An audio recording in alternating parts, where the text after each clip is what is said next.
today I'm going to discuss the third problem, which is Ma'am Tony runs a small grocery store and he bought 50 cans of sardines at 25 pesos each.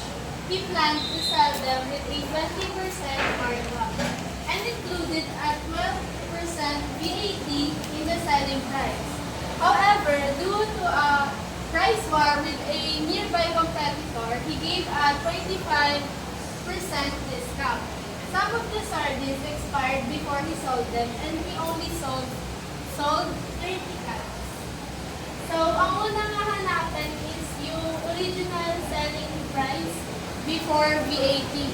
So, kinuha ko siya, yung una kong ginawa is, ang formula is, yung cost price ipa-plus sa quantity ng markup rate, tapos i-multiply sa cost price ulit, which is yung nakuha ko yung 25 pesos plus quantity of 0.20 times 25 pesos is equals to 25 pesos plus 5 is equals to 30. So, ang original selling price before VAT is equals to 30 pesos. So, yung VAT amount naman is equals, para makuha siya is, sinod ko siya ng 30 pesos times 0.12 is equals to 360. And yun yung nakuha ko na VAT amount. For the third question, hinahanap yung final selling price na may VAT tsaka discount. So, ang ginawa ko is, sinod ko muna yung may VAT, which is 30 pesos plus 3.60 yung VAT amount is equals to 33 pesos 0.16. Tapos, kinuha ko naman yung with discount, which is yung 33.60 minus the quantity of 0.25 yung discount discount rate. Tapos, tinayong ko ulit siya sa VAT yung with VAT na 33.60. So, yung nakuha ko is 8.40 pesos.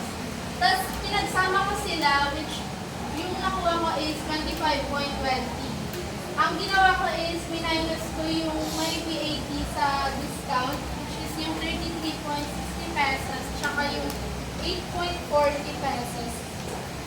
Tapos sa number 4 naman, hinahanap yung profit or loss per can.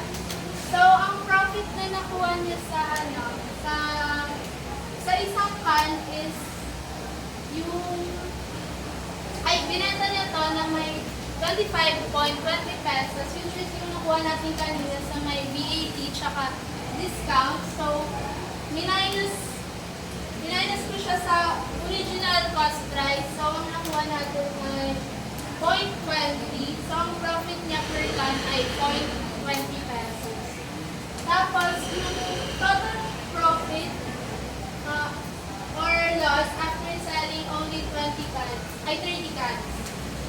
Yung profit niya, kinuha ko yun by multiplying yung profit niya per can sa ilang piraso yung nabenta niya. So, yung nakuha ko is 6 pesos. Tapos, yung nalugi niya naman is mas malaki dun sa naging profit niya, which is minus ko yung profit niya sa ilang piraso. First pala, minultiply ko yung ilang piraso na hindi niya nabenta sa original cost price, which is 500 pesos. Tapos, minus ko yung profit niya sa loss niya, which is nakuha ko yung 494 pesos.